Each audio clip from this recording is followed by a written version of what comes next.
Hi guys, today I'm going to be showing you how to do decimals, and first you're going to put an invisible decimal line. So say that you're in year 4, year 6, year 7, you're doing decimals. Use this technique by going, so 888 divided by 10. So how many tens are there? There's 1, so you go 1. Hold on, so you'd write your sum there, Mika. Oh, sorry about that. Yeah, so you'd write 888 first. 888. And put your decimal at the end. Invisible decimal line, then you go 1, so it'll be dot there, so 88.88. Brilliant. Now can you do number 2 for me, please? Yes, so 9 Nice and big, yeah, nice and big.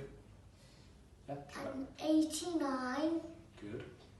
divided by 10 equals, so you put the invisible decimal lines again, so you basically repeat that method all the time, so 1, Good. and then it'll be 98.9.